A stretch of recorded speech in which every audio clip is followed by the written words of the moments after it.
I'm Roy Cantu for the McAllen Cable Network here at the City of McAllen. We're here at the Emergency Operations Center for the City of McAllen, and with me today I have very special guests. I'm going to have to read all their titles because they have major titles for what they do. I have Tony Peña, who works for the Texas Department of Public Safety. He's a state coordinator for Region 3 of the Texas Division of Emergency Management. Welcome, Tony. Thank you. I have Oscar Montoya. He's from Hidalgo County, and he's the Emergency Management Coordinator. He's been there at the post for almost 2 years, right? Yes, sir. And then to my right, I have Wendy Smith, who's now our Deputy Emergency Management Coordinator with the city, and she assists Kevin Pagan, who's our coordinator, our EM coordinator, who could not make it today. However, Wendy knows everything that Kevin has to do, so we're going to talk about that, right, Wendy? Yes, indeed. And of course, Pilar Rodriguez, who used to work for the City of McAllen, but now he's got a bigger title and more responsibilities as the Executive Director of the Hidalgo County RMA, but he's still very involved with the City of McAllen and continues to be a vital team member with the city. So thank you very much, Pilar. Thank you, Roy. And thank you very much for joining us. Well, we have hurricane season 2012. It sounds like a boxing match, but what's going to happen this season? And let me start with Tony with the state. What's going on? Oh, well, predictions are out, and they're telling us about 10, depending on whose predictions you read, 10 to 12 storms this year. At least 4 would be a major category. Some of the predictions are indicative that we might have a little bit higher activity in the Gulf, and it's a higher percentage for a Gulf storm. That doesn't necessarily mean Texas, it just means somewhere in the Gulf of Mexico. So based on that, you know, predictions are a little bit less than before. Than we had the previous year, but all we need is one storm to make landfall somewhere nearby the Gulf here in the Rio Grande region, and it'll affect all of us. What's been interesting about this team that's around this table is for the last several years that I've worked with the city, you guys have worked as a team together to sort of share information and help each other with resources. Hidalgo County is a big partner with the City of McAllen, especially during emergencies. Oscar, what does the county think about this hurricane season? Well, I mean, hurricanes, fire season, any type of emergencies, it's always about teamwork, always staying together, communicating with each other.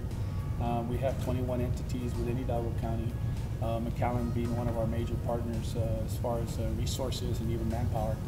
And, you know, the idea is to be ready for whatever comes, whether it's a hailstorm, like McAllen did a really good job of taking care of themselves in there, and you know everybody pitched in to help out. It worked out really well. Or like I said, fires or anything else. You know, situations to be ready for all hazards. So I think everybody's ready. You know, they're always ready.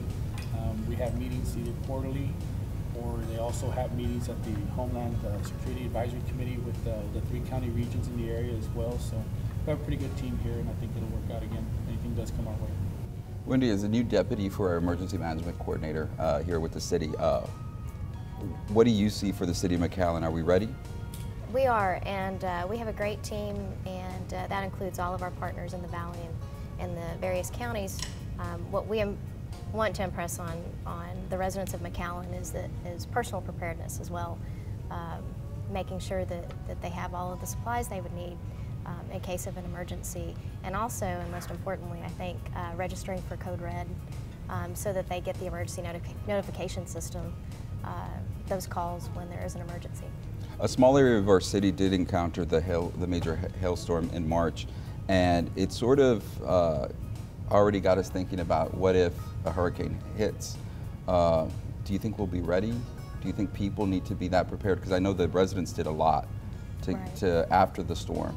Right, and that's, you know, preparedness is a year-round activity. We make a bigger deal of it during hurricane season, and that's when we come out and we have these shows and we talk about it, but really we need to be prepared for fires, for the hailstorms, for hurricanes, for anything that any hazard that may befall the area. Pilar, you just left the city, but however, you play a crucial role with our organization in keeping people informed. You got to work the hailstorm. What did you see after that emergency situation that we sort of need to improve? Well, probably one of and for any event, one of the critical areas is communication. Getting information out to the public, getting information out to employees, to first responders, That was probably one of the areas that we're a little short on, but the region as a whole has taken major effort. Project started by Tony Peña and fostered along by Oscar Montoya is the regional radio system, and that's our ability to communicate with all our partners, all our neighbors in the 3-county area of Hidalgo, Cameron, and Willacy County. And so we saw the ability to be able to communicate with each other. As a result of that storm, there were still a few areas that we need to work on, but that's one of the areas that I saw on top of the devastation. And you know, we're really dependent on technology, but it can also be one of our greatest weaknesses. Well, let me ask you, is that sort of like one of the things we have to work on for the future, just not as an organization, but with citizens? Yes. So they need to have alternate modes of communication. I mean, smartphones and the internet is great, but a lot of times during a major event, they'll go down. And so you've got to resort to good old-fashioned landlines and other modes to get, you know, TV, radio are pretty reliable. But some of the newer technology we've seen fall short during an event. I was able to walk with you a few days after the hailstorm, and what I found interesting is we were walking with FEMA, the federal agency, to sort of help these people, and they were here just to assess stuff. And I remember they were going to residents, well, I hope you're taking pictures, don't try to clean up yet. But fortunately for us, the neighborhood where the most destruction was, these people were already taking care of themselves. They weren't waiting for the federal agencies to come in. They weren't waiting for us to come in. They were trying to clean up their mess, get everything out to the curb, and sort of take care of themselves. Is this what people should expect in the future, where they have to sort of be on their own for 3 to 5 days possibly? Well, you know, the rule of thumb is that in a major disaster, you're on your own for 72 hours. It's probably less than that, but that's probably a good rule of thumb. Fortunately, here in McAllen, about 3/4 of the residents were insured, and those are the efforts that you were seeing immediately after the storm. They knew they were insured, they were underway, they were meeting with their adjusters, and they started the recovery efforts.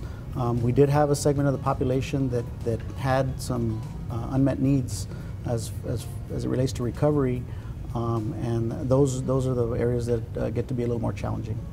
Well, Wendy, let me ask you, what do residents need to do before we get into what we do, but what do they need to do to sort of be prepared? Right.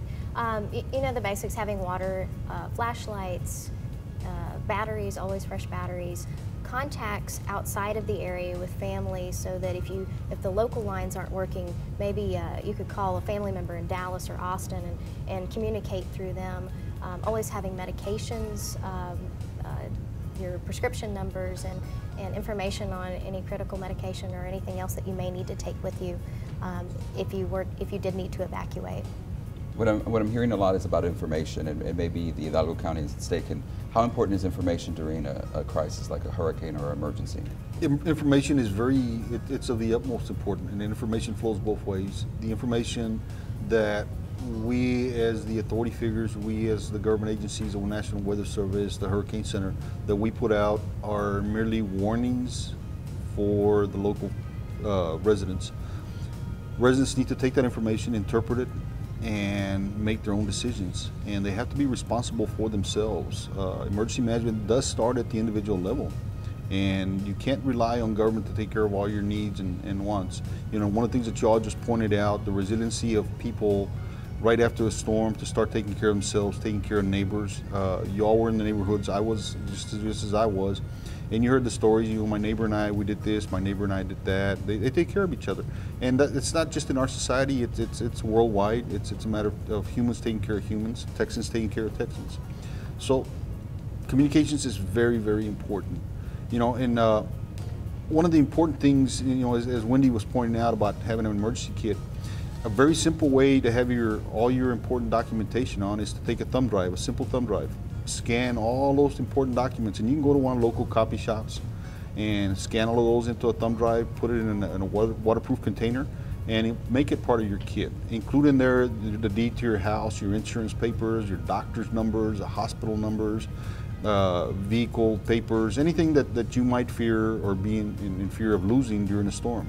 As we all saw, including myself, because as a resident of McAllen, I lost, as a result of this last storm on March 29th, I lost all my Marine Corps memorabilia. Everything got stuck together, everything got wet, got ruined. pictures, all of that stuff. And those are things that you can't replace, and I had not taken the steps yet that would have been necessary to preserve those. So it's very important that we as residents, of South Texas, that we take care of each other and take care of ourselves. Think about our families, think about our neighbors, and think about everybody that's all around us. And as emergency management coordinators from the state on down to the local level, we always listen to the state when you announce these advisories, you know. And a lot of times, I don't think people understand when you issue one, you're issuing it because you really mean what you're saying. Yeah, but keep it in mind that emergency management starts at the individual level. All incidents start and end at the local level. We as the state of Texas are here to assist the local government agencies in wherever there are shortfalls. And this particular region of the state is very well prepared. There's a lot of teamwork, there's a lot of equipment here. We have the largest public works response team in the state of Texas, right here in McAllen. And that's thanks to Pilar and Wendy and a lot of folks here. It includes Hidalgo County and a lot of equipment and personnel from Hidalgo County and the neighboring cities.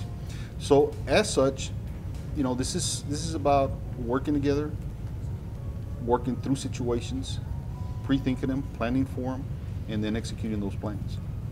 And Oscar, let me ask you, for the county side, what is it that makes your job easier if people were to help you all out?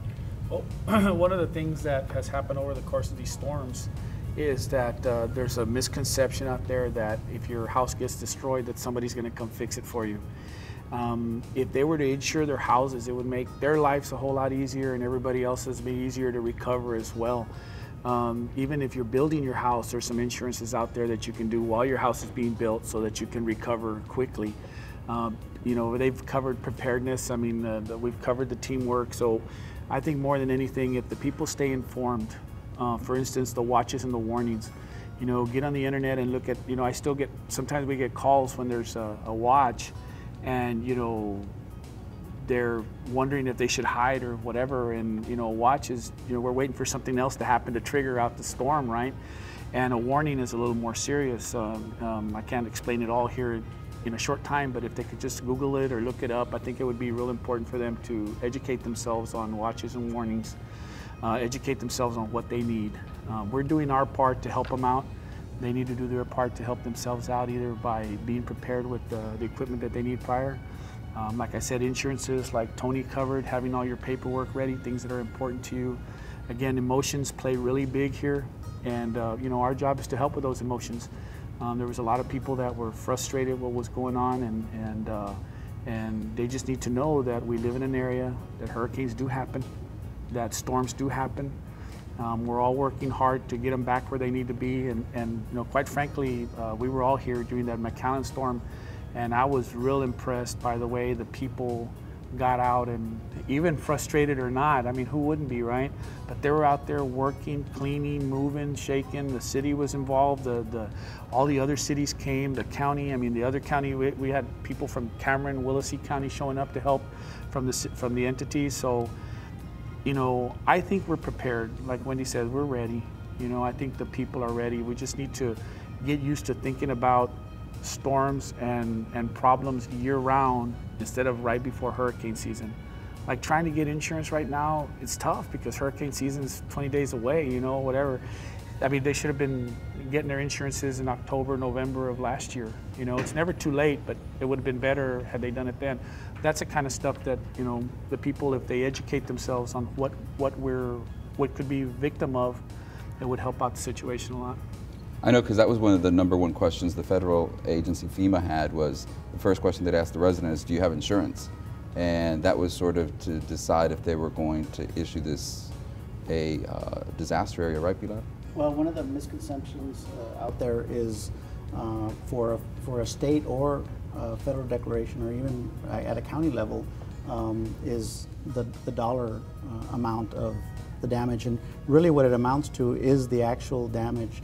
FEMA has 4 categories that they rate damage on. One is affected, which means that it was damaged, but it's habitable. The home is habitable, or the business is habitable, or can be utilized. The next one is minor damage. That means it's uninhabitable, or the business can't be operational, but it can be repaired in 30 days or less. The next category is major damage, which means it's uninhabitable, but it's going to take more than 30 days to repair. Same thing for the business. And then there's destroyed, and it's completely destroyed. And for the most part, for us to get a presidential declaration, we have to have destroyed structures, which means they've got to be knocked down and totally rebuilt. And we didn't see that during these past few storms. And so a lot of people were frustrated because we didn't get a presidential declaration. And it's just that we didn't meet the thresholds that are established by federal law. Well, let me ask you, you know, I know you guys train year-round, and I know you have discussions about what's the next phase of emergency preparedness, from evacuation routes to radios to do we have enough resources on the ground? If we need to call in volunteers, we can bring them in. Residents, do you think before hurricane season, I know we're days away, should have a family plan and sort of discuss this with their members? I mean, because a lot of times we wait till like the events here. I know in my family we did it. And it's like, hey, there's all this damage in McAllen. I said, yeah, but when I live in Palmview, there was no damage in Palmview.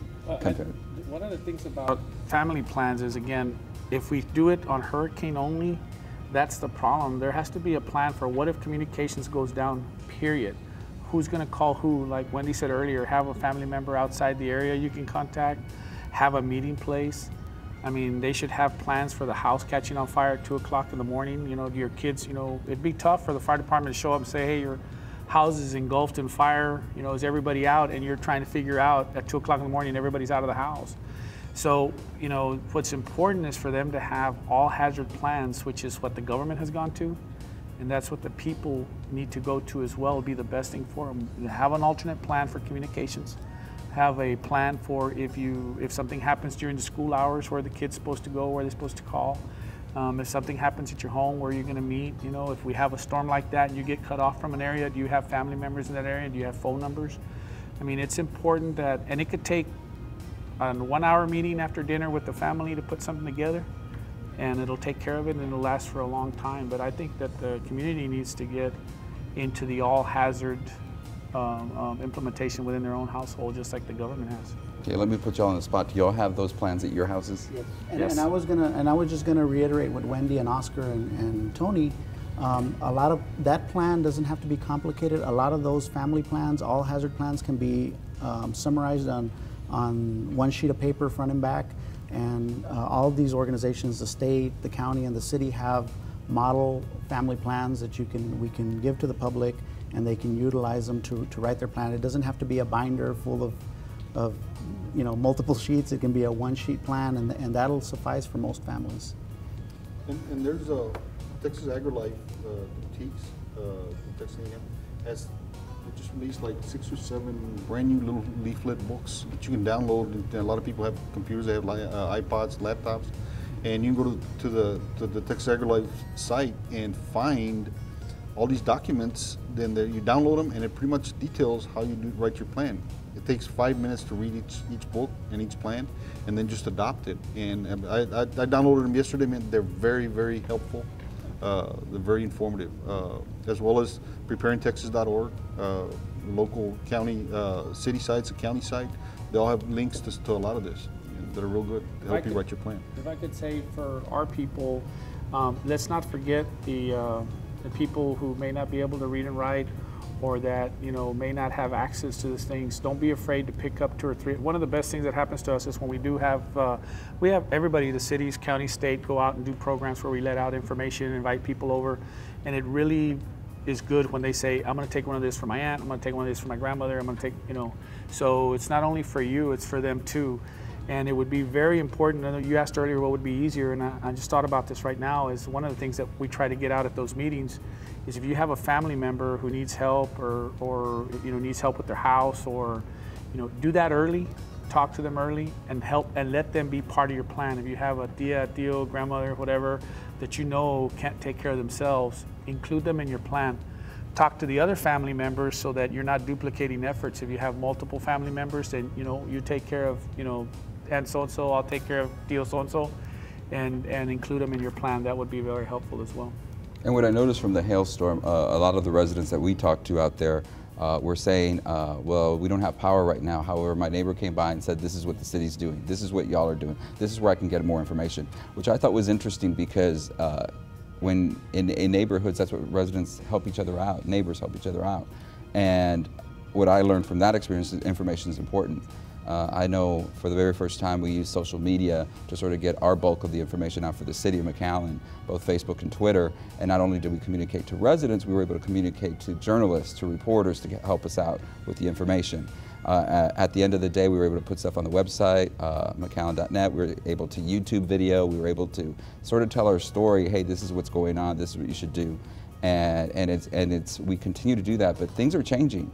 And what I noticed from my people I surround myself with, usually it's my 20-somethings, it's the teenagers who know the new technology. So a lot of times when you're upper in age, and I'm not going to say what's a senior citizen, but when you're upper in age, you really need to turn to the younger generation to sort of help you out to get to this technology. Do you all agree? Oh, yes, absolutely. Nothing like a 12-year-old around to figure out a brand new iPad. Exactly. Tell you how to use it. Or how to get the DirecTV to work right. I mean, the bottom line is that we do use the youth that we not, make ourselves put a block. One of the things that concerns me is when I tell somebody something, or I'll say something to somebody, hey man, have you seen these smartphones? Because they'll call me and say, hey, I need this information. I said, have you seen these phones? No, I don't like those things. Give me a good old-fashioned flip phone, that's all I need. Well, that's great, but somebody else in your family may be able to use the other phone so that they get that information a lot quicker.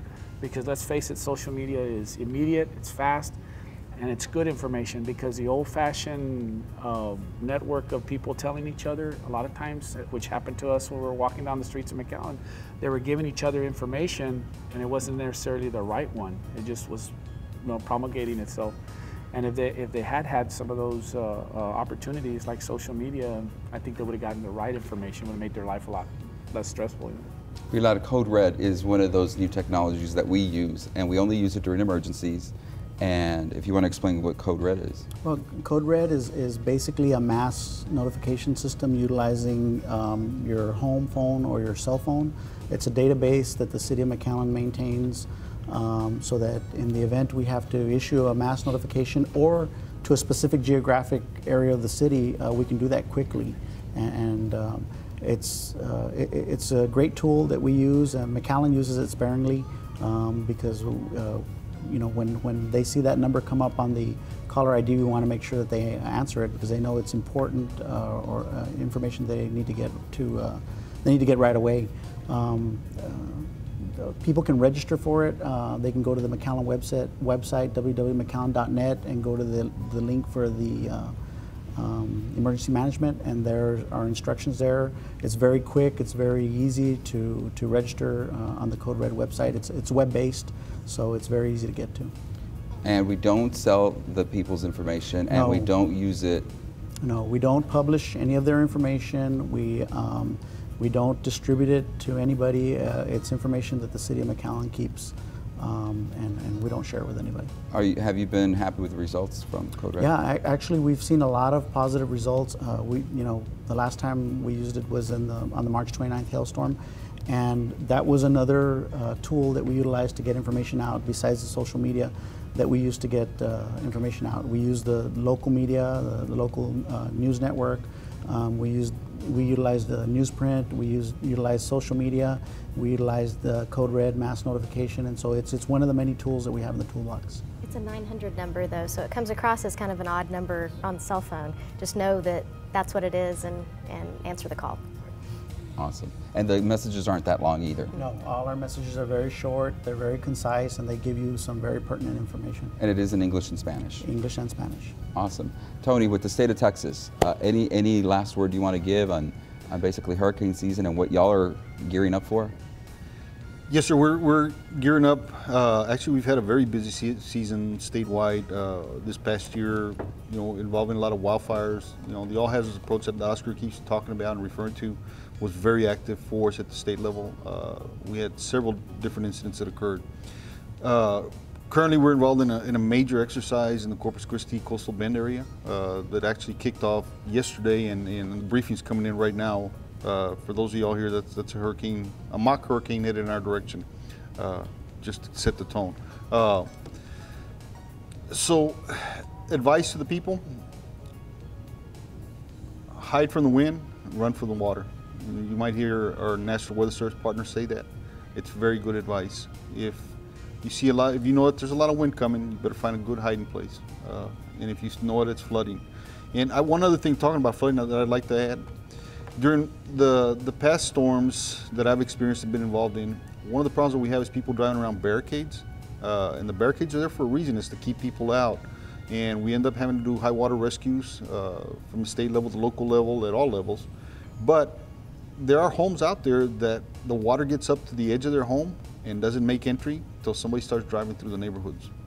And whether you're just going around looking or visiting or just plain old curious, it's best if you just stay out of those neighborhoods, because a lot of damage in some of these neighborhoods in McAllen, a lot of damage came from people driving through the neighborhoods, not at a very slow pace either. People think that they're driving SUVs and they just go anywhere. It pushes that water into a lot of houses and causes a lot more damage that's unnecessary and unneeded. So see a barricade, don't drive around it. If you see water over the roadway where the roadway is completely covered, don't drive into it. It's not a safe area. And that applies not just here in the valley, it applies anywhere. It's common sense. Stay out of it. Do you feel, as you said earlier, that we're prepared, at least on the communication side, emergency side, to sort of get resources out?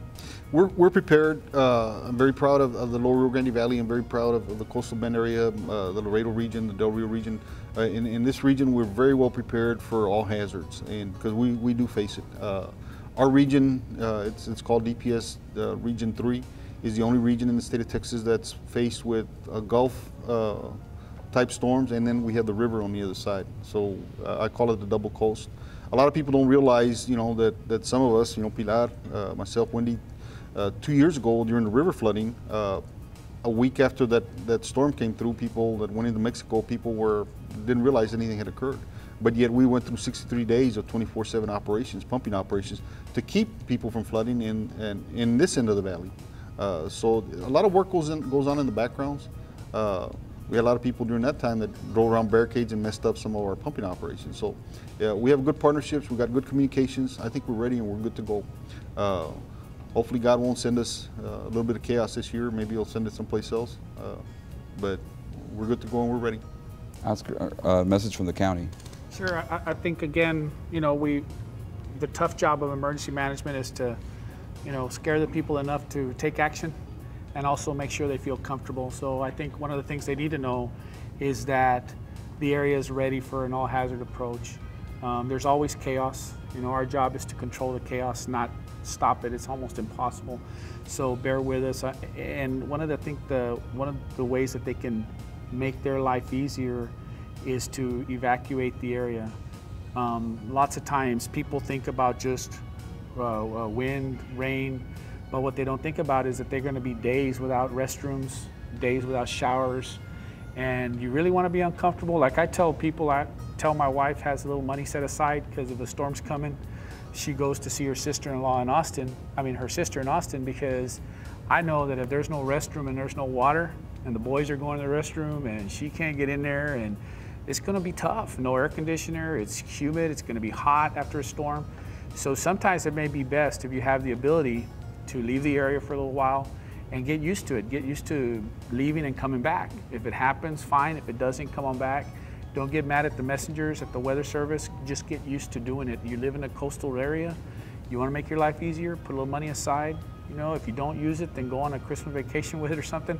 But put a little bit of money aside. That way, if there is something coming, you can leave, come back, and you don't have to go through 3 days, 5 days, a week without power, without electricity, without water, no air conditioning, especially if you have somebody who can't handle that type of heat and humidity in your family. It's better that you leave the area for a little bit and come on back. So. Wendy, you? We just hope this is a good opportunity to remind people to get information.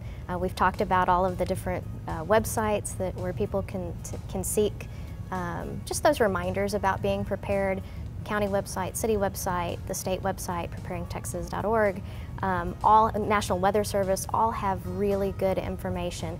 Now's the time to get it before the storm. Pilar. Again, practice using your alternate modes of communication, radio, television, social media, the internet. The region as a whole coordinate the messages that are sent out so that we're not sending out conflicting messages, and they do a really good job of making sure that everybody's sending out the right message, and just pay attention to those, especially during an event. We put out some very important information, and we'd like for the public to at least listen to that and heed as much of it as possible. And let me just say one final word. We work with all these different agencies, local to the state, Hidalgo County, and there are sources of information. So a lot of times when you see stuff on the website, when you see it on our channel, when you see it on Facebook or Twitter, we're getting the information from them. And a lot of times we always have a discussion. We don't want to scare people. This is not about scaring people into action. It's about informing you so you can make good decisions. And I want to thank this panel. Y'all did a great job. Thank you very much. Hopefully we will have no hurricanes this season, because we had a big hailstorm and that was enough. And not to curse anybody else across the state, but I think we're safer if we don't. However, if we do, there's all this information you can get today and throughout, before hurricane season even starts. Start your family meeting and really start planning for any kind of emergency, because the valley is changing, population is growing, and these professionals here at this table continue to learn new stuff on how to keep everybody safe. So thank you very much, guys. Thank you.